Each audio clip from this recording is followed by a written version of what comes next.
இங்கே இருக்கிறவங்கள யாராவது அத்தோ சாப்பிடாதவங்க இருக்கிறீங்களா? அத்தோ சாப்பிட்டதே இல்லை. எல்லாரும் சாப்பிட்ருக்கிறீங்களே, வெரி குட். அத்தோவில் என்ன வைப்பாங்க? நடுவில் முட்டை வைப்பாங்களா? முட்டை வைக்கிறது எது? நீங்கள் தனியாக வாங்கிக்கிற முட்டை இல்லை? ஓகே. அப்பா வீட்டுக்கு 2 கவுச பேக்கெட் வாங்கிட்டு வர்றாரு, அதோட முட்டையோட.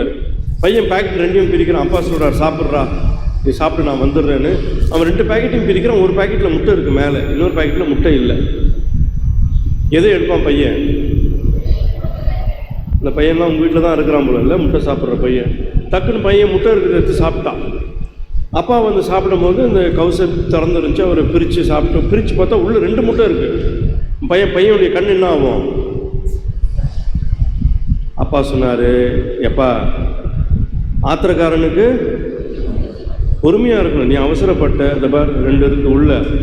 எப்பவுமே நம்ம வந்து எந்த வேலை செஞ்சாலும் பொறுத்தவன் பூமி ஆளுவன், பொறுக்காதவன் குப்பை பொறுக்குவான் அப்படின்னு அப்பா பையனுக்கு படிப்பினை கொடுத்தார். ஒரு வாரம் பொறுத்து திருப்பி அப்பா 2 பொருளை வாங்கிட்டு வர்றாரு. அம்மா வீட்டில் இல்லை. இப்போ 2 பிரியாணி பேக்கெட்டு. பிரியாணி பேக்கெட்டில் என்ன இருக்கும்? முட்டை இருக்கும். பிரித்த உடனே ஒரு இதில் ஒரு முட்டை இருக்குது, இன்னொன்றில் முட்டையே இல்லை. பையன் இப்போ எதை எடுப்பான்? நீங்கள்லாம் ரொம்ப புத்திசாலியாக இருக்கிறீங்க. அவன் என்ன நினச்சிக்கிட்டான்? உள்ளே 2 இருக்குன்னு உள்ளே புறாண்டு நோண்டி எடுக்கிறான். பார்த்தா முட்டையே இல்லை. அப்பா ஒரு முட்டை இருந்து சாப்பிட்டு முடிச்சிட்டார். அப்பா சொன்னாராம் பையன்கிட்ட, அடா, போன தடவை நினச்ச முட்டை இல்லை, ஆனால் உள்ளே 2 முட்டை இருக்கும்னு நினச்சி தானே இப்போ 2 முட்டை இருக்கும்னு எடுத்த. ஒவ்வொரு முறையும் நமக்கு புதிய புதிய அனுபவங்கள் வரும்.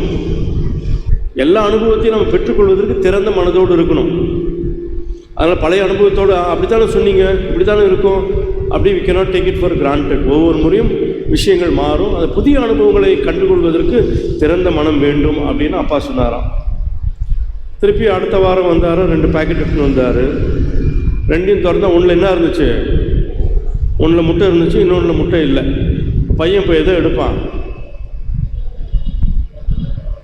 நீங்கள் மாட்டிக்கிட்டீங்களா? எதில்? ஃபஸ்ட்டு ஒரு முட்டையை எடுத்தான். 2வது பேக்கெட் எடுத்தப்போ 2 முட்டை இருக்கணும், அது திறந்தா அது இல்லை. இப்போ என்ன எடுப்பான்? அப்பா வேற சொல்லிட்டார், ஆத்திரப்படாதரா, முட்டா பையனாக இருக்காதரா அவ்வளோ. இப்போ என்ன எடுப்பான் அவன்? முட்டை இருக்கிறதுல எடுக்கிறவங்க கை தூக்குங்க. முட்டை இருக்கிறத எடுப்பாங்க. இவங்களெல்லாம் சத்துணவுகளை சேர்த்து விட்டுறணும். ஆல்டர் பாய்ஸ் நீங்கள் என்ன சொல்கிறீங்க? பாவம், அவன் எதையோ போல அவன் நினச்சின்னு இருக்கிறான் உட்காந்து. நானே அவனுக்கு தெரில. என்னடா நீ எதிராக எடுப்ப? முட்டை இருக்கிறது தான் எடுப்பியா? பையன் என்ன பண்ணான் தெரியுமா? அவன் புத்திசாலி பையன். அப்பா நல்லா கேளுங்க. அப்பா முதல் தடவை நீ என்ன தான் எடுக்க சொன்ன, 2வது தடவையும் என்ன தான் எடுக்க சொன்ன, இந்த தடவை த சாய்ஸ் இஸ் யோர்ஸ். மாதா டிவியில் ஒரு இது வருது பார்த்தீங்களா programme, the choice is yours. நீங்கள் முடிவு பண்ணு, நீ உனக்கு எது வேணுமோ நீ எடுத்துக்கப்பா அப்படின்னாராம். அப்பா சொன்னாராம், இப்போ தானே நீ என் புள்ள. இப்போ தான் ஏன் இப்போ என் புள்ள? அடுத்தவரை மையப்படுத்துகிற பற்றியா? எனக்கு வேணும், நான் சாப்பிட்ணும் அப்படின்னு உனக்குனே நீ அலைஞ்சி எடுக்கிற பற்றியா? அப்படி இல்லாமல் அடுத்தவரை மையப்படுத்துகிறப்பார். அங்கே தான் நாம் மனிதராய் மாறுகிறோம்.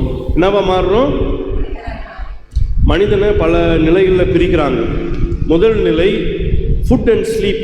என்னது? தின்றுறதும் தூங்குறதும். கை தூக்குங்க. எத்தனை பேர் அதை கரெக்டாக செய்கிறோம்? யாரும் சாப்பிட்றது இல்லையா? இங்கே சாஸ்தினாரில் தூங்குறதே இல்லையா? இப்போ தான் கேட்டேன். அதுதான் வேலை. தின்றதும் தூங்குறதும் தான். இடையில ஒரு வேலை நடக்கும். தின்றதும் தூங்குறது. மண்ணுக்கு பாரம், வீட்டுக்கு பாரம். அம்மா நீ யாரை சிக்னல்லாம் கொடுக்காதம்மா. யாரை சொல்கிற? நாத்தனார் மச்சனார் உங்களை சிக்னல் காட்டுறியாப்போ? உங்களுக்கு தான் சொல்கிறார், கேட்டுக்கோ. இங்கேருந்து யார் கனெக்ஷன்? உலகத்தில் சில ஜென்மங்கள் இருக்குது. தின்றது தூங்குறது தான் வேலை. யார் செய்வா அதை கரெக்டாக? யார்? சார் பயங்கர புத்திசாலிங்க நீங்கள். இந்த பக்கம் இருக்கிற கொஞ்சம் புத்திசாலியாகவே இருக்கிறாங்க. யார் செய்வா அந்த தின்றது தூங்குறது தான்?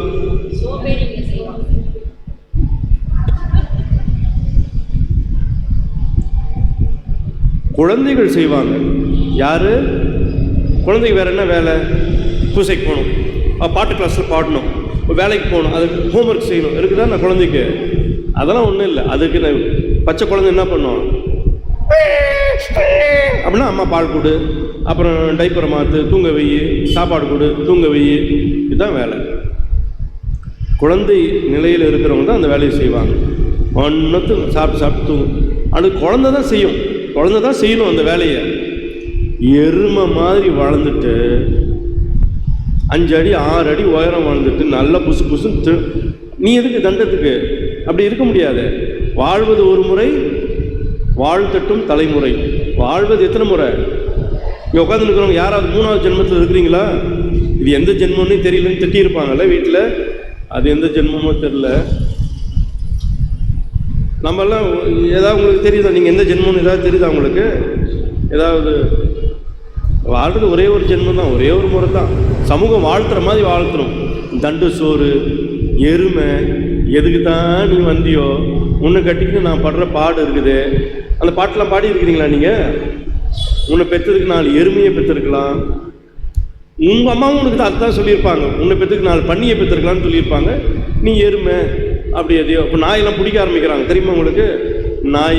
நாய்க்காவது நன்றிக்கு சொல்ல முடியாது. நாயெல்லாம் பிடிச்சுன்னு போயிடும் ரோட்டில் இருக்கிற நாயெல்லாம். ஸோ முதல் நிலை உண்பதும் உறங்குவதும். 2வது நிலை மனிதர்கள் சொல்கிறாங்க. 2வது நிலை மனிதர்கள் ப்ளஷர் பிரின்சிபிள். ப்ளஷர் பிரின்சிபிள்னா என்ன? சுகத்தை தேடுறவங்க. உதாரணத்துக்கு கோயிலில் எங்கே வந்து உட்காருவோம்? கரெக்டாக பேனு கீழே வந்து நான் உட்காந்துப்பேன். அப்புறம் நான் இங்கே 10 வருஷமாக இந்த இடத்துல தான் உட்காந்துன்னுக்கிறேன், இங்கே தான் நான் உட்காருவேன். அப்படிலாம் பிடிச்சி இடம் பிடிச்சிருக்கிறவங்களாம் இருக்கிறாங்க. ரேஷன் கடையில் போய் சொல்ல, நான் எப்போ இங்கே தான் இருப்பேன்னு சொல்லி பாரு. ரேஷன் கடையில் போய் சொல்ல முடியுமா? நான் இங்கே காலங்காலமாக நான் தான் இந்த பங்கு பேரவையில் இருக்கிறேன். எப்போ 20 வருஷமாக நான் தான் பங்கு பேரவையில் இருக்கிறேன். என்னை விட்டால் வேறு யாரும் வரக்கூடாது, நான் தான் இங்கே இருப்பேன். அப்படி எல்லாம் ஃபுல் டைம் யாரோ பாஸ்போர்ட் வாங்கி இருக்க முடியுமா? வீசா வாங்கி இருக்க முடியுமா? ப்ளஷர் பிரின்சிபிள், சுகத்தை நாடுகிறவர்கள். தினமும் பியோர் நான் வெஜிடேரியன். தினமும் என்ன? கறி மீன் இல்லாமல் அவரை சாப்பிட முடியாது. அப்படி இருக்கிறாங்களே சில பேர். சீக்கிரம் செத்து போடுவாங்கன்னு அர்த்தம். கொலஸ்ட்ராலு, ஹார்ட் அட்டாக்கு, ஸ்ட்ரோக்கு இதெல்லாம் வர்றதுக்கு எப்போ பியோர் நான் வெஜிடேரியன். கறி மீன் கருவாடு இது இல்லாமல் அவரால் இருக்க முடியாது. இவருமே மேலேருந்து கீழே வந்தவர் மாதிரி. ப்ளஷர் பிரின்சிபிள், சுகத்தை மட்டுமே தேடிட்டு இருக்கிறவங்க. கொஞ்சம் வசதி குறைஞ்சிச்சுன்னா அவங்களால இருக்க முடியாது. நான் எப்போ பட்டுப்புடவையோடு தான் போவேன், இல்லை எனக்குன்னு ஒரு கெத்து இருக்குது, எனக்குன்னு அப்படி எப்பவுமே தன்னையே மையப்படுத்தி சுகத்தையே மையப்படுத்தி வாழ்கிற ப்ளஷர் பிரின்சிபிள். இன்பங்கள், சிற்றின்பம். குடிக்காத நாள் இல்லை. உதாரணத்துக்கு ஆம்பளைங்கன்னு வச்சுக்கோமே, பொம்பளைங்களும் குடிக்கிறீங்களா? நீங்கள் தண்ணி குடிப்பீங்க, அப்புறம் வேற என்ன குடிக்கிறீங்க? மோலசம் குடிக்கிறீங்களா? சூப் குடிக்கிறீங்க, காப்பி குடிக்கிறீங்க, டீ குடிக்கிறீங்க. இவங்க எல்லாம் வேறு ஏதாவது ஒரு குவாட்டர் கட்டர் போட்டு தான் வரான்னு வச்சுப்போம். அது இல்லாமல் என்னால் இருக்க முடியாது அப்படின்னா ப்ளஷர் பிரின்சிபிள். நான் எப்போவுமே லிப்ஸ்டிக் போட்டுன்னு தான் நான் வெளியே போனாலும் லிப்ஸ்டிக் போட்டுன்னு தான் போவேன். அதான் ஆயிடுச்சு, பாதி ஆயாவாக இருக்குது. அது பார்த்தாலே 65-60 வயசு, அப்போவே லிப்ஸ்டிக் தான்.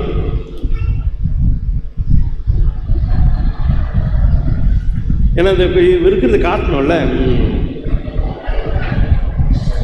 அது வெள்ளைக்காரன் வெளிநாட்டில் வறண்ட பூமி, குளிர் பிரதேசம், -10, 15, 20ன்னு போகுது. உதடெல்லாம் வெடிச்சு போயிடும்.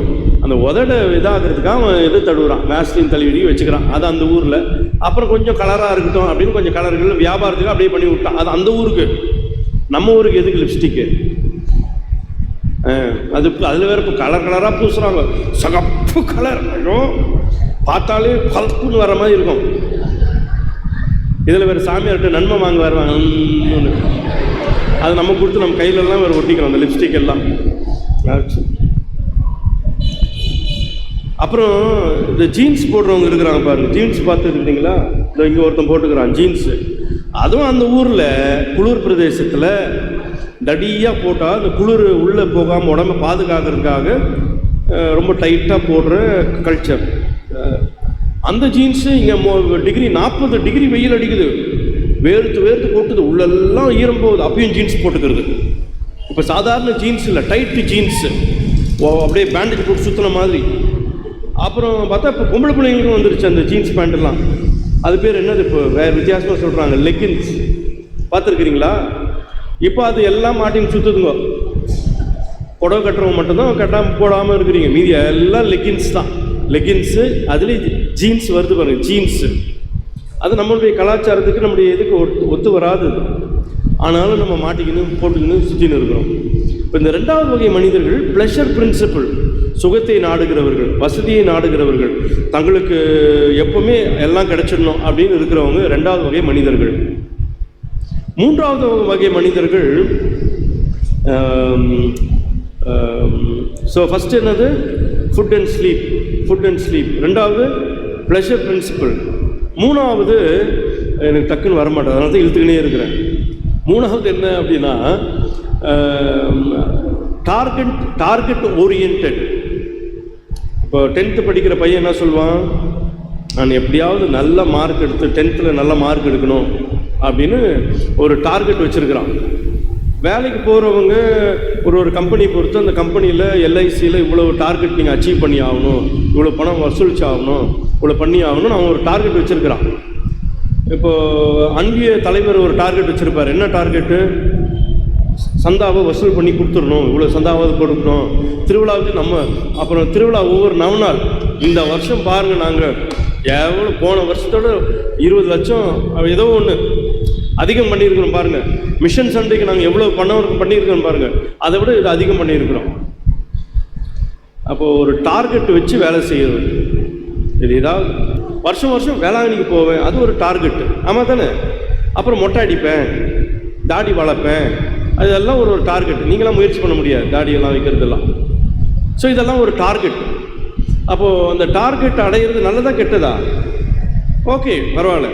இப்போ நீங்கள் பார்த்தீங்கன்னா ஒரு குழந்தை, பச்சை குழந்தை உண்பதும் உறங்குவதும் தான். அந்த வளர்கிற பையன் ஒரு டீனேஜ் பருவம், 10, 12, 13 வயசு பிள்ளைங்களும் என்ன பண்ணுவாங்க? சுயநலமாக இருப்பாங்க. எனக்கு வேணும், நான் சாப்பிடணும், எனக்கு கிடைச்சா போதும் அப்படின்னு. இந்த ப்ளஷர் பிரின்சிபல். 3வது நிலை டார்கெட். 10ஆம் கிளாஸு, 12ஆம் கிளாஸு, காலேஜ் ஸ்டூடெண்ட்டு, இதெல்லாம் ஒரு டார்கெட், ஒரு இது இலக்கு, ஒரு நோக்கம், ஒரு இதோடு இருக்கணும். பல நேரத்தில் இலக்கு இல்லை, நோக்கம் இல்லை, லட்சியம் இல்லை, வாழ்க்கையின் பயணம் எங்கே போகுதுன்னே தெரியறதில்லை. 4வது வகை மனிதர்கள் சொல்லுவாங்க தி அதர் ஓரியன்ட். என்னது? அதர் ஓரியன்ட், அடுத்தவரை மையப்படுத்துகிற மனிதர்கள். கொஞ்சம் வளர்ந்தவர்கள், 25, 26, அம்மாவுக்காக, குடும்பத்துக்காக, அப்பாவுக்காக, பிறருக்காக என்று வாழுகிற பக்குவம். அப்போ அந்த நிலையை அடையிறதுக்கு எவ்வளோ நாள் ஆகுது பாருங்கள், பக்குவம் நிறைஞ்சு வாழ்கிறதுக்கு. 25, 30 வயசு அடுத்தவர்களை மையப்படுத்தி வாழுகிறது. அப்போ தான் கல்யாணமே பண்ணி வைக்கிறாங்க. இப்போ நீங்கள்லாம் சிலர்லாம் 18, 14 கல்யாணம் ஆனவங்களாம் இருப்பீங்க, 14, 16 கல்யாணம் பண்ணவங்களாம் இருப்பீங்கள்ல. ஒரு 6, 7 வச்சன் பெற்று போட்டிருப்பீங்க. இப்போ அப்படிலாம் இல்லை, எல்லாம் 20, 25, 20 ஆகி கூட மெச்சூர் ஆகலை, 20 ஆகி கூட ஒன்றும் முதிர்ச்சி அடையாதெல்லாம் இருக்குது, 25 ஆகி கூட ஒன்றும் தெளிவே இல்லாமலாம் இருக்குது. ஏன்னா இந்த உலகத்துக்குள்ளே போய் எல்லாம் தொலைஞ்சு போயிருக்கிறாங்க. அப்போ ஒரு 25 வயசில் ஒரு பக்குவம், அடுத்தவரை மையப்படுத்தி வாழ்கிற வாழ்க்கை. இந்த கவுசா, அத்தோ, பிரியாணி, இந்த முட்டை கதை ஞாபகம் இருக்கு அவங்களுக்கு? அப்பா சொன்னார், இப்போ தானே நீ என் பையன், அடுத்தவங்க நீ எப்போ மையப்படுத்துகிறாயோ அப்போ தான் நீ என் பிள்ளை. நம்முடைய வாழ்க்கையில் நாம் அடுத்தவர்களை மையப்படுத்துகிறோமா என்று எண்ணி பார்க்க அழைக்கப்பட்டிருக்கிறோம். இன்றைக்கி நம்ம எல்லாம் கோயிலுக்கு வந்திருக்கணும், இவ்வளோ பேர் வந்திருக்கிறீங்க. அப்போ நம்ம இப்போ இவ்வளோ விசுவாசத்தோடு ஆண்டவரை தேடி வந்திருக்கிறோம், ஜெபிக்க வந்திருக்கிறோம். இந்த ஜெபமே என்னவா மாறணும்? அடுத்தவர்களை மையப்படுத்தியதாக இருக்கணும். அப்படியே பக்கம் பக்கமாக வாசிச்சா இருப்பாருங்க. நமக்காக வாசித்தோம், செத்து போன மாமாக்காக, அத்தைக்காக, அப்பாவுக்காக, அம்மாவுக்காக, வீட்டுக்காரருக்காக ஜெபிச்சோம். அப்புறம் நன்றி அறிதல், ஆண்டவர் எங்களுக்கு செஞ்சு அதுக்காக உங்களுக்கு நன்றி அப்படின்னு ஆண்டவரை மையப்படுத்துகிறோம். அப்போ நம்முடைய செய்கிற எல்லா செயல்களும் அடுத்தவர்களை மையப்படுத்தியதாக இருக்க வேண்டும். கிறிஸ்துவ வாழ்வே அடுத்தவரை மையப்படுத்துவது தான் கிறிஸ்துவ வாழ்வு. இப்போ நம்ம சொல்கிறோம், எல்லாமுள்ள இறைவனிடமும் சகோதர உங்களிடமும். அப்போ நீ என்ன, ஆனால் எப்பயாவது சொல்லியிருக்கிறீங்களா? சகோதரி உங்களிடம் நான் பாவி என்று ஏற்றுக்கொள்கிறேன், நீ அடுத்தவங்க சொல்லுவியா? உன் கௌரவம் என்ன ஆகுறது? உங்கள் ஸ்டேட்டஸ் என்ன ஆகுறது சொல்லியிருப்பீங்களா? ஐயோம்மா நான் ஒரு பாவிமா, ஐயோ ஆண்டவர் நான் செஞ்ச பாவத்துக்கெல்லாம் மோட்சம் கிடைக்குமான்னு எனக்கு தெரியல அப்படின்னு யாராவது சொல்லியிருப்பீங்களா? பாவ அறிக்கை இட்டிருப்பீங்களா அடுத்தவங்ககிட்ட? அப்புறம் என்ன சொல்கிறேன் கடைசியில் ஜெபம் முடிக்கும் போது, எல்லாமல்ல இறைவனிடம் எனக்காக வேண்டிக் கொள்ள மன்றாடுகிறேன். கேட்டிருப்பீங்களா? யார்கிட்ட மன்றாட சொல்லி கேட்டிருப்பீங்களா? அப்போ நம்ம ஜெபிக்கும் போதே நம்ம என்னவா ஜெபிக்கிறோம்? அடுத்தவர்களை உள்ளே வாங்கி தான் நம்ம ஜெபிக்கிறோம். எனக்காக ஜெபிங்க. சாமியார் சொல்ல எல்லாம் என்னது அது, சகோதர சகோதரர் நாம் ஒப்பு கொடுக்கும் இப்பலி எல்லாமல் இறைவனுக்கு ஏற்றதாகும்படி ஜெபியுங்கள். ஃபாதர் சொல்லலை நான் வைக்கிற பூசை ஆண்டவர் ஏற்றுப்பாருலாம் சொல்லலை. நாம் சேர்ந்து ஒப்பு கொடுக்கும் இப்பலி எல்லாமல் இறைவனுக்கு ஏற்றதாகும்படி ஜெபியுங்கள். நம்ம எல்லாரும் சேர்ந்து கொண்டாடுகிற இந்த பலி அப்போ எவ்வளோ முக்கியமானது. அடுத்தவரை மையப்படுத்துவது, திருப்பலி முழுவதும் அடுத்தவரை மையப்படுத்துவதாக அமைந்திருக்கிறது. அன்புக்குரியவர்களை, ஜெபிக்க வருகிற நாம் எல்லா நேரமும் கிறிஸ்துவர்களாக இருக்கிற நம்ம எல்லாருமே நம்முடைய வாழ்வு நமக்காக அல்ல, பிறருக்காக. அந்த பிறருக்காக வருகிற போது தான் அந்த 4வது நிலை, தி அதர் சென்டர்ட், அடுத்தவரை மையப்படுத்தி. அதாவது திருமணம். இப்போ எல்லாம் லவ் பண்ணி கல்யாணம் பண்ணி எல்லாம் பண்ணிக்கிறாங்க. 8 வருஷம் காதல், 8 நாளில் மோதல். 8 நாள் காதலோ காதல், 8 நாளில் மோதலோ மோதல். ஒரே மாதத்தில் புட்டுக்குன்னு போயிடுது. அது வேற கதைன்னு வச்சுப்போம். அந்த அடுத்தவரை மையப்படுத்துகிற போது என்னவெல்லாம் இருக்கணும்? அடுத்தவங்களை மையப்படுத்தும் போது என்ன இருக்கணும்? அடுத்தவங்களோட உறவு கொள்ளும்போது என்னவா இருக்கணும்? மத்தேயு எழுதின நற்செய்தி 18:19 சொல்லுகிறது. என்ன சொல்லுகிறது? மத்தேயு பைபிள் வச்சுருக்கிறீங்களா? மத்தேயு 18:19 நிறைய உங்களுக்கு எல்லாம் மனப்பாடமாக தெரிஞ்ச ஒரு வசனம். அது நான் சொல்லிட்டேன் என்னான்ட்டு. எங்கே உங்களுள் இருவர் நீங்கள் வேண்டும் எதை குறித்தும் நம்ம என்ன சொல்ல, எங்கே 2 3 கூடி இருக்கிறவங்க மத்தியில் நான் இருக்கிறேன்னு சொன்ன ஆண்டவரே அப்படின்னு ஜெயிப்போம். ஆனால் அவர் என்ன சொல்றாரு? எங்கே 2 3 மனம் ஒத்து இருந்தால் என்ன இருக்கணும்? மனம் ஒத்து இருக்கணும். கணவன் மனைவி மனம் ஒத்து இருக்க வேண்டும். மனம் ஒத்து இருக்கணும்னா என்ன வேணும்? அங்கே மனம் ஒத்து இருக்கணும்னா என்ன வேணும்? இன்னைக்கு புருஷன் சொல்லுவார், இன்னைக்கு மீன் குழம்பு செய். மீன் குழம்பு இப்போ பண்ண முடியாதுங்க, போய் மீனெல்லாம் வாங்க முடியாதுங்க, கஷ்டங்க, முடியாதுங்க. அங்கே என்னவா இருக்கணும்? சாம்பார் தானே செய்ய முடியும். அங்கே என்ன இருக்கணும்? மனம் ஒத்து இருக்கணும். சரிம்மா முடியலன்னா விட்டுரு, எனக்கு வயிற்று வலி, சரி பரவாயில்ல நீ சாம்பார் செஞ்சுக்கோ, செய். மனம் ஒத்து இருந்தால், மனம் ஒத்து இருக்க, மனம் ஒத்து வாழ வேண்டும். அப்போ மனம் ஒத்து வாழணும்னா என்ன பண்ணணும்? விட்டு கொடுக்கணும். என்ன பண்ணணும்? விட்டு கொடுக்கணும். விட்டு கொடுக்கணும்னா என்ன இருக்கணும்? ஈகோ இருக்கக்கூடாது. நான் என்கிற அகந்தை. என்னடி கட்டிட்டு வரும்போது என்னடி கட்டிட்டு வந்த? என்ன பேச்சு பேசுற? உங்க அப்பனை பத்தி தெரியாது, உங்க குடும்பத்தை பத்தி தெரியாது. அப்போ மனம் ஒத்து இருக்கணும்னா விட்டு கொடுக்க கற்றுக்கொள்ள வேண்டும். விட்டு கொடுக்கணும்னா என்ன வேணும்? ஈகோவை விட்டுடணும். ஈகோனா என்ன? நான் என்கிற அகந்தை. சொல்லிச்சான் அந்த தீப்பெட்டியும் தீக்குச்சியும் தெரியுமா? தீப்பெட்டியும் தீக்குச்சியும் நீங்கள் எல்லாம் வீட்டில் யூஸ் பண்ணுறீங்களே, லைட்டர் யூஸ் பண்ணுறீங்களா? தீப்பெட்டியும் தீக்குச்சியும் பேசிக்கிச்சான். நாம் இருவரும் உராயும் போது நான் மட்டும் எரிகிறேனே ஏன் என்று தீக்குச்சி கேட்டான். 2 பேரும் தான் உராயிரும், நான் மட்டும் ஏன் எரியணும்? 2 பேர் மேலே தானே மருந்து இருக்கு, இந்த சல்ஃபர் 2 பேர் மேலே மருந்து இருக்கு. நான் மட்டும் எரிகிறேனே ஏன் என்று தீக்குச்சி கேட்டதாம். தீப்பெட்டி சொன்னதாம் தீக்குச்சியை பார்த்து, உன் தலையில் கனம் இருக்கிறது, சொரிஞ்சுக்குமா, உன் தலையில் கனம் இருக்கு, அதான் எரிஞ்சு போகிற. தலை கனம் இருந்துச்சுன்னா என்ன ஆகும்? எரிஞ்சு போயிடும். தலை கனம் இருந்தால் என்ன ஆகும்? சொட்டையாயிடும். ஐயோ ஆமாவா? அப்போலாம் ஆம்பளைங்க எல்லாம் முக்கால்வாசி பேர் சொட்டைங்க தான் இருக்குது. பாவம், சொட்டையும் மொட்டையுமா தான்ங்கிறாங்க ஆம்பளைங்கெல்லாம். உங்களை கட்டிக்கின்னு இருக்கிறதெல்லாம் கொட்டி போச்சு பிடிச்சி. மனம் ஒத்து இருக்கணும் அப்படின்னா விட்டு கொடுக்க கற்றுக்கொள்ள வேண்டும். விட்டு கொடுக்கணும்னா என்ன வேணும்? ஈகோவை விட்டு ஒழிக்க வேண்டும். அப்படின்னா ஈகோ விடணும்னா என்ன வேணும்? தாழ்ச்சி இருக்கணும், பொறுமை இருக்கணும், இரக்கம் இருக்கணும், பரிவு இருக்கணும். இதெல்லாம் எந்த மளிகை சாமான கடையில் போய் வாங்க முடியுமா? கொத்தாள் சாவடியில் கிடைக்குமா? பர்மா பஜாரில் கிடைக்குமா? உள்ளத்தின் நிறைவே வாய் பேசும். அடுத்தவரை மையப்படுத்தி வாழ கற்றுக்கணும். முதல்ல என்ன சொன்னேன் நான்? முதல்ல என்னது? Food and sleep. 2வது ப்ளஷர் பிரின்சிபல், சுகத்தை நாடுறவங்க. 3வது டார்கெட்.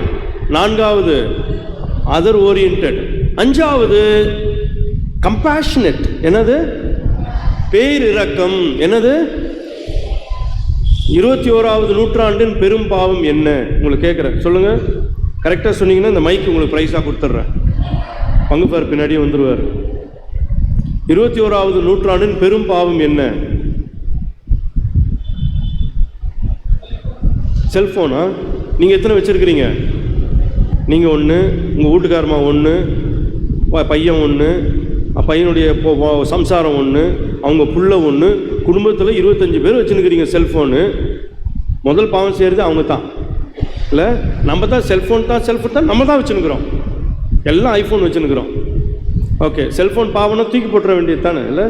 21வது நூற்றாண்டின் பெரும் பாவம் என்ன தெரில? 21வது நூற்றாண்டின் பெரும் பாவம் என்ன? பேராசை. சாதாரண ஆசை இல்லை, பேராசை. பேராசை தான் 21வது நூற்றாண்டின் பெரும் பாவம். அதுக்கான மருந்து என்ன? நடக்கும் பாருங்களேன். அதுக்கு என்ன வைத்தியம்? 5வது பாயிண்ட் என்னது? பேரிரக்கம். என்னது? பேராசைக்கு எதிரானது என்னது? பேரிரக்கம். பேரிரக்கம் பண்ண எல்லாருக்கும் இரக்கம், எல்லாருக்கும். ஆண்டவர் என்ன சொல்றாரு? 2 தலைவர்களுக்கு பணிவிடை செய்ய முடியாது சொல்றாங்க. சாஸ்தினார்லாம் இப்போ முன்ன மாதிரிலாம் இல்லை, எல்லாம் பட்டப்பட்டியாக செயின் போட்டு நிற்குதுங்க. எல்லாம் 30 வருஷத்துக்கு முன்னாடி 40 வருஷத்துக்கு முன்னாடி எப்படி இருந்துச்சு? எல்லாம் கொட்டாயாக இருந்துச்சு. இப்போ எல்லாம் பட்டப்பட்டியாக கழுத்தில் செயின் அறுத்துன்னு போயிடுறான். எல்லாம் அறுத்துன்னு போகிறான் வரவெல்லாம். ஏன் அறுத்துன்னு போகிறான்னு நீ ஷோ கேஸ் காமிச்சுனுங்கிற. அப்புறம் அதை வேறு போட்டுக்கிட்டு கழுத்தில் வேறு 9 மணிக்கு மேலே போனால் எல்லாம் மூடிக்கிட்டு போக வேண்டியதாக இருக்குது, பயந்துக்கிட்டு. ஏன்னா அறுத்துக்கிட்டுன்னு போயிடுவானோன்ட்டு. ஆண்டவர் சொல்கிறார் பாருங்க, அருவருப்பு என்று சொல்லுகிறார். நீங்கள் உங்கள் மக்கள் முன் உயர்ந்தவர்களாக காட்டிக்கொள்வதன் கடவுள் பார்வையில் அருவருப்பாய் இருக்கிறது. அந்த ஷோகேஸ் பந்தா காட்டுறது, ஷோ காட்டுறது, நான் தான் என்கிற இதை காட்டுறது. அப்போ ஆண்டவர் சொல்கிறார் 2 விஷயம் சொல்கிறார். ஒன்று, நீ கடவுளுக்கு ஊழியம் செய்ய விரும்புகிறாயா? கடவுளுக்கு ஊழியம் செய்ய விரும்புகிறாயா? அப்போ நமக்கு என்ன ஒரு ரோல் மாடல்? அன்னை மரியாள் தான் நமக்கு ஒரு முன் உதாரணம். ஆண்டவருடைய வார்த்தையின்படி என்ன ஆகட்டும். ஒரு தாழ்ச்சி, ஒரு இரக்கம், ஒரு பரிவு, ஆண்டவருக்கு தன்னையே முழுவதுமாய் அர்ப்பணிக்கிற அந்த எண்ணம். நம்மகிட்ட பணம் இருக்கலாம், பொருள் இருக்கலாம், வியாபாரம் இருக்கலாம், எல்லாம் இருக்கலாம். எது இருந்தாலும் கடவுள் தான் எனக்கு கொடுத்தார் என்கிற மனம் எப்போ இருக்கும்? அது தாழ்ச்சி நிறைந்த உள்ளத்தின் அடையாளமாக இருக்கும். இன்னைக்கு ஆண்டவர் இயேசு இந்த செல்வத்தை குறித்து எச்சரிக்கின்றார். அந்த செல்வம் என்ன ஆகும்னா, இட்ஸ் லைக் அ ட்ரக். இப்போ ஆல்கஹால், இப்போ சாராயம் குடிக்கிறாங்க, அது என்ன சொல்கிறோம் நம்ம? அது என்னன்னு சொல்கிறோம்? சாராயம் குடிக்கிறதுலாம் போதைனா இங்கிலீஷில் என்ன? அடிக்ஷன். என்னது? அடிக்ஷன். நம்ம பங்குல செவ்வாய்க்கிழமையில் அதுக்கான கூட்டம் நடத்துகிறாங்க. அதை விட்டு விலகணும்னு விரும்புகிறவங்களுக்கான இயக்கம் கூட்டம் நடக்குது. அப்போது அது ஒரு அடிக்ஷன். பணம் ஒரு அடிக்ஷன். பேரு, புகழ், அந்தஸ்து, பதவி, இதெல்லாம் என்ன? அடிக்ஷன், போதை. அது ஒரு போதை. ஆங்கிலத்தில் சொல்லுவாங்க, money is like sea water, the more you drink the more thirsty you become. குடிக்க தாகம் எடுத்துக்கினே இருக்கும். யாருக்காவது நகை வேணான்னு இருக்கும், அங்கே பாருங்க, எதை எங்க நகை விலை குறைஞ்சிருச்சுங்க, இறங்கிடுச்சான், இன்னும் படிப்படியாக குறையின்றான், டக்குன்னு போய் வாங்கிடலாம். எனக்கு காசுங்கடி இல்லையே, இன்னும் லோனே கட்ட வேண்டிய, எங்க இப்போ வாங்கி வச்சா தாங்க, இப்போ வாங்கி வச்சுட்டா உங்களுக்கு. அப்புறம் நீங்கள் பின்னாடி நொய்யுன்னு போட்டு போய் நகை வாங்க. மென்று தின்ன முடியுமா உன்னால்? கொலஸ்ட்ரால் வந்துருச்சு, அதை வச்சு தேய்ச்சா போயிடுமா கொலஸ்ட்ரால்? ஹார்ட் அட்டாக் புடுக்குன்னு வந்துருச்சு, அதை வச்சு எதையா பண்ணி ஹார்ட் அட்டாக் போக வைக்க முடியுமா? சுகர் வந்துருச்சு, நீ அந்த நகையை போட்டுக்கினே போனால் சுகர் போயிடுமா? It's like sea water, the more you drink more thirsty you become. பதவி, நான் தான் தலைவர் என்கிற பதவி, நான் அன்பிய தலைவர், என்னை விட்டு ஒரு பங்குல பெரிய போராட்டம், நான் தான் தலைவராக இருப்பேன், அடுத்த இதுக்கும் நான் தான் இருப்பேன். எப்போ அப்படிலாம் இருக்க முடியாது. சரி அப்படி போராடி அவரை எடுத்துட்டாங்க. கடைசியில் யார்? அவன் பொண்டாட்டிய. நாட்டில் தான் வாரிசுன்னு சத்தம் போட்டு கத்தின்னு இருந்தா, வீட்லேயே வாரிசு வச்சுன்னுக்கிறான், பங்குலேயே வாரிசு வச்சுன்னுக்கிறான்.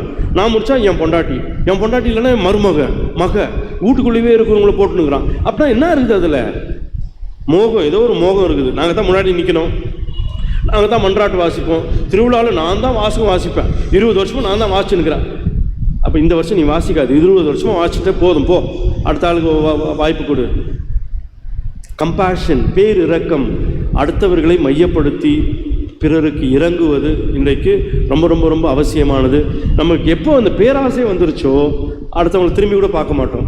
ஒரு 10 காசு ஈய மாட்டோம், 10 காசு கொடுக்க மனசு வராது. இன்னைக்கு ஆண்டவர் இயேசு சொல்லுகிறார், அருவருப்பாக இருக்கிறது, என் கண்ணுக்கு அருவருப்பாக இருக்கிறது, இன்னும் பணம் வேணும், இன்னும் காசு வேணும், இன்னும் சொத்து வேணும், இன்னும் நிலம் வாங்கணும், இன்னும் நகையை சேர்க்கணும் அப்படின்னு சேர்த்து சேர்த்து நீ மனிதர்களை இழந்து விடுவாய். நிம்மதியை இழந்துருவ, சுகத்தை இழந்துருவ. மத்திய எழுதிய நற்செய்தி 6:19 வாசிங்க. மண்ணுலகில் உங்களுக்கென செல்வம் சேர்த்து வைக்காதீர்கள், உங்களுக்கென செல்வம் சேர்த்து. வெளிநாட்டில் என்ன பண்ணுவாங்க தெரியுமா? இப்போ சப்போஸ் வெளிநாட்டில் எங்கள் அப்பா அம்மான்னு வச்சுக்கோமே, அவங்க இறக்கும்போது அதுக்கு முன்னாடி எழுதி வச்சுருவாங்க அவங்களுடைய சொத்தை. கேன்சர் இன்ஸ்டிடியூட், டயசிஸ், மைட்ராசனத்திற்கு பிள்ளைங்களுக்கு எழுதியே இருக்க மாட்டாங்க. யாரும் பிள்ளைங்களுக்கு எழுதுகிற பழக்கமே இல்லை. பிள்ளைகளுக்கு சொத்தையோ வாரிசையோ பிள்ளைகளுக்கு கொடுக்க மாட்டாங்க. அவங்க வாழும்போது நல்லா அனுபவித்து செலவு பண்ணி சுகமாக நிம்மதியாக வாழ்ந்துட்டு மீதி இருக்கிற மீதி சொத்தை பிள்ளைகளுக்கோ இல்லை பிள்ளைகளுக்கு இல்லாமல் திருச்சபைக்கோ பொது காரியங்களுக்கு அவங்களுடைய சொத்துக்களை எழுதி வைப்பாங்க. ஏன்? அவங்க பிள்ளைங்க அவங்க மேலே அவங்களுடைய சுயநம்பிக்கையை வளர்த்து, தன்னம்பிக்கையை வளர்த்து, அவங்க காலில் அவங்க தான் நிற்கணும். அதுதான் அவங்களுடைய பிரின்சிபல். அவங்கவுங்க இதில் அவங்கவுங்க உழைச்சி அவங்களையும் சம்பாதிச்சு அவங்க குடும்பத்தை காப்பாற்றணும். நம்ம இது அப்படி இல்லை.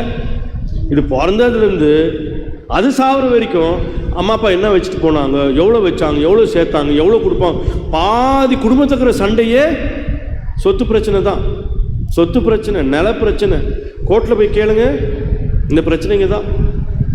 அவன் அப்பா அம்மா என்ன வச்சா, அவனுக்கு கொஞ்சம் அதிகமாக வச்சுட்டா காலி, அதோட காலி, கொன்னே போட்டுடுறான். இன்றைக்கு நாம் பேர் இரக்கம் கொண்டவர்களை வாழ அழைக்கப்பட்டிருக்கிறோம். ஸோ முதல்ல என்னது? ஃபர்ஸ்ட் என்னது? ரெண்டாவது ஆமாம் பேராசை இல்லை ப்ளஷர் பிரின்சிபல். மூணாவது டார்கெட். நான்காவது அடுத்தவரை மையப்படுத்துவது. ஐந்தாவது பேரிரக்கம். ஆறாவது ஞானம் நிறைந்தவர்களாய் மாறும், விஸ்டம். இதெல்லாம் வந்துருச்சுன்னா நமக்கு ஞானம் கிடைக்கும். நம்ம மாதாவை என்னன்னு சொல்றோம்? ஞானம் நீரை நாதனை தாங்கிய. ஏன் அன்னை மரியாள் ஞானத்தின் இருப்பிடம் அப்படின்னா, ஏன் அன்னை மரியாள் ஏன் ஞானத்தின் இருப்பிடம்? ஆம் என்று சொன்னதால், ஆண்டவருக்கு பணிந்ததால், ஆண்டவருடைய திட்டத்திற்கு ஆம் என்று சொன்னதால். சுயநலத்தோடு இல்லை. அப்பா நீங்கள் கருத்தாங்க ஒரு புள்ளியை பெற்று ஐயோ இது எப்படி நடக்கும், நானும் கணவரே இல்லைம்மா, ஆண்டவர் வருவார், கடவுளுடைய சித்தம், கடவுளுடைய திருவுளம், கடவுளுக்காக நீ பண்ணணும், இது ஏற்றுக்கணும் அப்படின்னு அன்னை மரியாள் என்ன பண்ணிட்டாங்க? கடவுளுடைய திட்டம் ஆம் என்று சொன்னார். எப்போ நம்ம கடவுளுடைய திட்டத்துக்கு ஆம் என்று சொல்கிறோமோ அப்போ ஞானம் நிறைந்தவர்கள் நீங்களும் நானும் மாறிடுவோம்.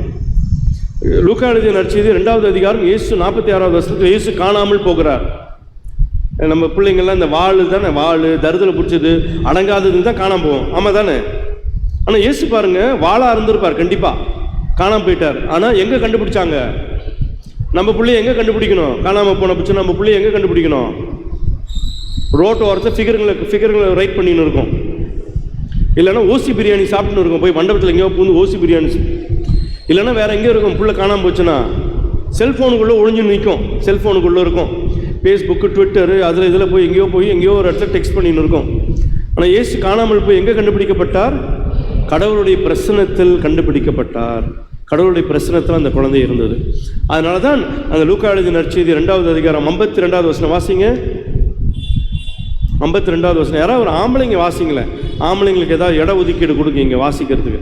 பொம்பளைங்களாம் வாசிக்கிறீங்க, ஆம்பளைங்க யாராவது வாசிங்க. 2:52. இது ஆம்பளையா? இது வாசிங்க. ஒரு ஆம்பளை யோசிக்கிறார்ப்பா, அப்பா எதிர்காலத்து ஆம்பளை இவர். உங்களுக்கு என்னப்பா வயசு? அவதான் இயேசு வயசு தான்டா, நீ தான் வாசிக்கணும். வாசி. இயேசு ஞானத்திலும் உடல் வளர்ச்சியிலும் மிகுந்து கடவுளுக்கும் மனிதருக்கும் உகந்தவராய் பாருங்க. இந்த இது அழகா இந்த கதை எப்படி வருதுன்னு பாருங்க. ஒரு புள்ள, அடங்காத புள்ள காணாமல் போயிடுச்சு. 12 வயசு துடிப்போடு இருக்கிற புள்ள ஆடுறது ஓடி குதிச்சு காணாமல் போயிடுச்சு. ஆனால் 12 வயதில் கோயில் ஆண்டவருடைய பிரசனத்தில் கண்டுபிடிக்கப்பட்டார். இயேசு கடவுளுடைய பிரசனத்தில் இருந்ததால் இயேசு வளர வளர ஞானத்திலும் அறிவிலும். ஏன் இன்னைக்கு நம்ம பிள்ளைங்களாம் அவ்வளோ பிரச்சனை நடக்குது? நம்ம பிள்ளைங்க எல்லாம் போதைக்குள்ளே போயிடுச்சு, ஒழுங்காக வேலை இல்லை, ஒரு தெளிவு இல்லை, ஒரு சிந்தனை இது இல்லை, நல்ல நண்பர்கள் இல்லை, அவன் காதலிச்ச ஆள் சரியில்லை, கல்யாணம் பண்ண ஆள் ஏதோ. ஏன்? ஏன்னா உலக காரியத்தில் போயின்னு இருக்கிறாங்க. கடவுளுடைய பிரசனத்தில் நம்ம பிள்ளைகள் எப்போ இருக்கிறாங்களோ அப்போ அவர்கள் ஞானம் நிறைந்தவர்களாய் மாறி போவார்கள். ஆண்டவர் இயேசு காணாமல் போனார், துளைந்து போனார். ஆனால் கடவுளுடைய பிரசனத்தில் அந்த அளவுக்கு அம்மா அப்பா வளர்த்துருக்குறாங்க. அதே லூக்கா எழுதிய நற்செய்தி 41வது வசனம் சொல்லுகிறது, ஆண்டுதோறும் இருக்கா, ஆண்டுதோறும் இயேசுவின் பெற்றோர் பாஸ்கா விழாவிற்கு ஆண்டுதோறும் ஆண்டுதோறும். அதே லூக்கா எழுதிய நற்செய்தி 4வது அதிகாரம் 16வது வசனம் வாசிங்க. இயேசு தாம் வளர்ந்த ஊராகிய நாசரேத்துக்கு வந்தார். திருப்பி என்ன வாசிங்க? அவ்வளோதான். என்ன ஆகுது? தனது வழக்கத்தின்படி அப்படின்னா அந்த ஜெபக்கூட்டத்திற்கு போகிறார். எப்போ போவாங்க? வழக்கமாக ஜெபக்கூட்டத்துக்கு எப்போ போவாங்க? யார் கரெக்டாக சொல்கிறான்னு பார்ப்போம். ஜெபக்கூட்டத்துக்கு என்னைக்கு போவாங்க? எந்த கிழமையில் போவாங்க? யார் ஞாயிற்றுக்கிழமை சொன்னது? கை தூக்குங்க. Very good. தலையில் ஒரு கொட்டு போட்டுக்கோங்க. ஓய்வு நாள் எப்போ? ஞாயிற்றுக்கிழமையா? ஞாயிற்றுக்கிழமை கை தூக்குங்க. ஓய்வு நாள் எப்போ? தலையில் ஒரு கொட்டு போட்டுக்கோங்க. சனிக்கிழமை தான் ஓய்வு நாள். வாரத்தின் முதல் நாள் எது? திங்கக்கிழமைன்னு சொல்ல போறீங்க. வாரத்தின் முதல் நாள் ஞாயிற்றுக்கிழமை. இது கூட தெரியாமல் இருக்கிறீங்க பாருங்க. இப்போ நல்லா சாம்பார் சாதமும் உருளைக்கிழங்கும் சாப்பிடுவீங்க அடுத்து முடிச்ச உடனே. இயேசு தன் வழக்கத்தின்படி ஓய்வு நாளில் ஜெபக்கூடத்திற்கு போனார். ஒரு வழக்கம் சொல்லிக் கொடுத்தா. யார் சொல்லிக் கொடுத்தா அந்த வழக்கத்தை? அவங்க அம்மா அப்பா சொல்லிக் கொடுத்தாங்க. ஆண்டுதோறும் எங்கே போனாங்க? எருசலேம் தேவாலயத்திற்கு போனாங்க. கடவுளுடைய பிரசன்னத்தில் அந்த குழந்தையை வளர்த்தாங்க. அதனால் இயேசு 12 வயதில் பக்குவம் பெற்றவராய், ஞானம் நிறைந்தவராய், தந்தையின் இல்லத்தில் இருந்து நான் இதெல்லாம் செய்யணும் அப்படிங்கிற தெளிவு பெற்று விட்டார். இன்னைக்கு நம்ம பிள்ளைங்களுக்கு எவ்வளோ பேருக்கு இந்த தெளிவு இருக்குது? இந்த பிள்ளைங்களுக்கு எவ்வளவு தெளிவு இருக்குது? அந்த எமோஷனல் மெச்சூரிட்டி எவ்வளோ இருக்கும்? உணர்ச்சி வசப்படுறது, பொறாமப்படுறது, சுயநலப்படுறது, கோவப்படுறது, எவ்வளோ கோபம் பிள்ளைங்களுக்கெல்லாம். பேலன்ஸ்டாக இருக்கிறாங்களா பிள்ளைங்க? இயேசு 12 வயதில் பக்குவம் பெற்றவராய், ஞானம் நிறைந்தவராய், கடவுளுக்கும் மனிதருக்கும் உகந்தவராய் மாறினார். முதல் விஷயம் என்னது? நம்ம எந்த நிலையில் இருக்கிறோம்னு யோசிச்சு பார்த்துக்கணும். நம்ம இன்னும் தின்றது தூங்குறது மட்டும்தான் பெருசாக செய்கிறோம் வீட்டில். ரிட்டையர் ஆகிட்டு வேறு என்ன பண்ணுறதுங்க? சாப்பிட்றது, தூங்குறது, கோயிலுக்கு போகிறது, கதை பேசுறது, ஊர் கதை பேசுறது, அடுத்த வீட்டு கதை பற்றியே பேசுறது. உளவாயை 3 நாளை மூட முடியும், ஊர் வாயை மூட முடியாது. ஸோ முதல் நிலைமை என்ன? உண்பதும் உறங்குவதும். 2வது ப்ளஷர் பிரின்சிபல், சுகத்தை நாடுறது. 3வது டார்கெட், ஏதோ ஒரு செய்யணும் பண்ணணும், அப்படி ஏதோ வாழ்ந்துட்டு போகிறோம். 4வது அடுத்தவர்களை மையப்படுத்துவது. 5வது பேரிரக்கம் கொண்டவராய் வாழ்வது. 6வது இதெல்லாம் வந்துருச்சுன்னா ஞானம் கிடைத்து விடும். ஞானம் வந்துருச்சுன்னா 7வது நிலை செல்ஃப் ஆக்சுவலைசேஷன், தன்னிலை அறிதல். அது யாரும் அடைய முடியாது. புத்தர், இயேசு, மேபி ஒரு குறிப்பிட்ட அளவுக்கு காந்தி, அவ்வளோதான். வேறு யாருமே இந்த தன்னிலை அறிதல், செல்ஃப் ரியலைசேஷன், செல்ஃப் ஆக்சுவலைசேஷன், அந்த நிலை யாரும் அடைய முடியாது. நீங்களும் நானும் முயற்சிக்கலாம் வேணாம். நம்ம 4வது நிலை வந்துட்டாலே பெருசு. அடுத்தவர்களை மையப்படுத்தி அன்னை மரியாள் ஞானம் பெற்றவளாய் மாறினால், ஏனென்று சொன்னால் ஆம் என்று சொன்னதால் நாமும் இன்றைக்கு ஆம் என்று சொல்வோம். அன்னை மரியாளின் ஞானத்தின் இருப்பிடமாய் நாமும் மாறுவோம். ஆமேன்.